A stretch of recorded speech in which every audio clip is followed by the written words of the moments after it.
Hey everyone, and welcome to another GameCast review. I'm Mark, and today I'll be reviewing Xenoblade Chronicles 2, now available for the Nintendo Switch. Xenoblade Chronicles 2 is a Monolith Soft developed game. They're a dev team that love their intricately detailed and large-scale environments, and Xenoblade Chronicles 2 is no different. Much like the previous two games, Chronicles 2 behaves much like an MMO with vast and varied environments and a slow but highly customizable combat system. It's hard to explain the core gameplay of Xenoblade 2 all at once, so I'll introduce it in smaller chunks focused on exploration, combat, and blades. Xenoblade Chronicles 2 follows the tale of Rex, a semi-accomplished salvager who is now travelling the world of Alrest with his companions for reasons I'll explain later. Anyway, Alrest is an interesting place, as it exists high above the clouds and on the backs of colossal beasts known as Titans. Each Titan represents a different type of environment, and they give an excellent sense of scale. I found that the first real Titan you explore gave a good idea of how the rest of the game would play out. The sweeping plains and layered landscapes, while intimidating, quickly became a bit tedious. There's plenty to see and do, but once you get bogged down in side quests and you start running between the same locations constantly, it kind of robs the environment of its beauty and you see it more like an obstacle. It doesn't help that actual area navigation is quite difficult, as the compass icon at the top of the screen can be unclear at times. You can fast travel right from the start, so that does help alleviate some of the tedium.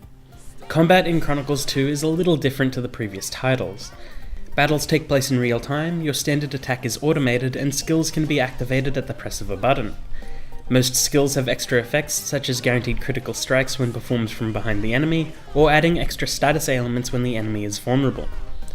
You don't have a wide selection of skills available, and that's fine, as it allows you to focus on what you do have, as well as make up for what's lacking thanks to Chronicles 2's new blade system.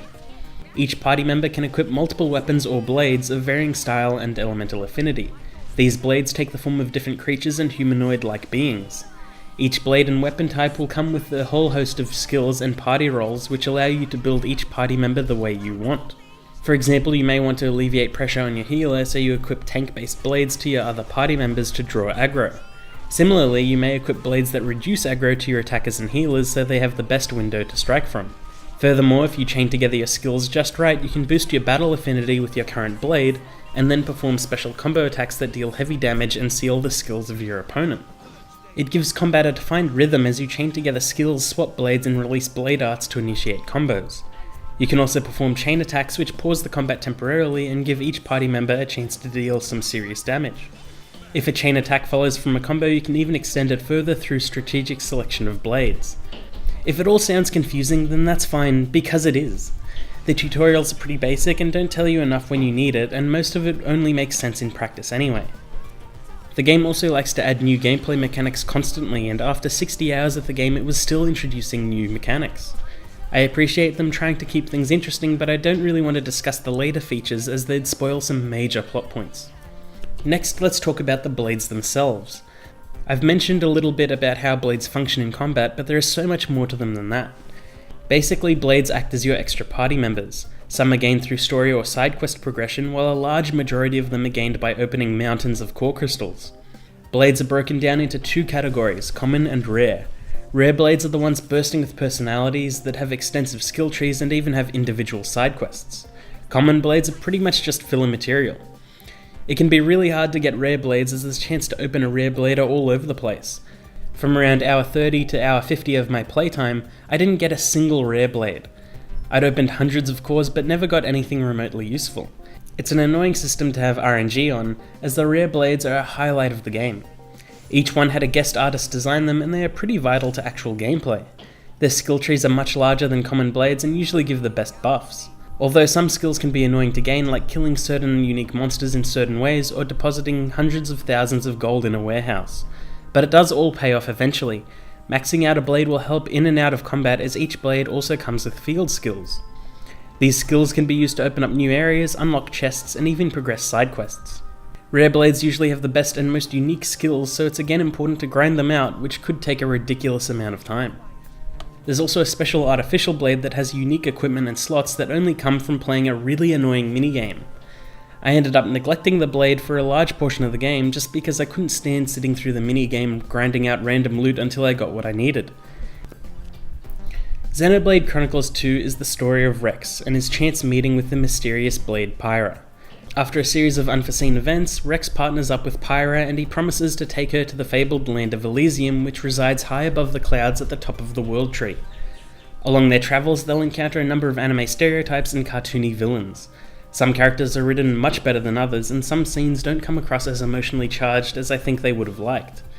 The main cast of characters are pretty decent, although they do take some getting used to. Rex can be annoyingly oblivious at times, and Pyra is regularly monotone. The comic relief can seem a bit awkward, and the story has some strange pacing around halfway through. Sometimes it's hard to keep track of everything, as some dialogue is just a string of name drops of different titans, countries, empires, organizations, and leaders. If you can stay on top of the major players, then you shouldn't have too much trouble. It does pay off eventually and has some really cool connections to the original title. Again, with a game this big, I really don't want to spoil anything, but I will say the game likes to throw a few surprises just when you think you've got it all figured out. Xenoblade Chronicles 2 is an odd one. It somehow manages to be jaw-droppingly beautiful and outdated at the same time. This is most likely due to its inconsistent art style. This is a game that many different artists and character designers worked on. The main party all have the same general design, while most NPCs have a more realistic look to them, which makes them look a little odd, and major NPCs and villains have designs closer to Chronicles X than 2. By themselves they're fine, but when they all interact together it can be a little awkward, kind of like seeing Sora bounce between different Disney worlds. But at the very least, most action scenes are choreographed really well. The actual game engine is quite solid, although there can be a bit of texture pop in when using fast travel. When exploring new areas or entering combat in complex areas, you'll often notice framerate dips. Handheld mode is also somehow worse than docked mode, with lower and inconsistent resolution and even more framerate drops. The voice work can be hit or miss, even in Japanese, but after a while the English voices did grow on me, even if the mishmash of different accents seemed strange. I didn't like Tora though. Like every Nopon from every Xenoblade game, I just find him frustrating. I can't take him seriously, and even in emotional scenes, I just can't take it. He was much better than previous Nopon party members though, so he did have that going for him. The voice sync can also be pretty bad at times, and some of the localizations seemed a little off. The mighty Zeke von Gembu, bringer of chaos! The soundtrack, however, was fantastic. Area and battle themes felt distinct, and a few vocal tracks helped set the mood for a scene or give some grandeur to the environment. If nothing else, Xenoblade Chronicles 2 aced the soundtrack.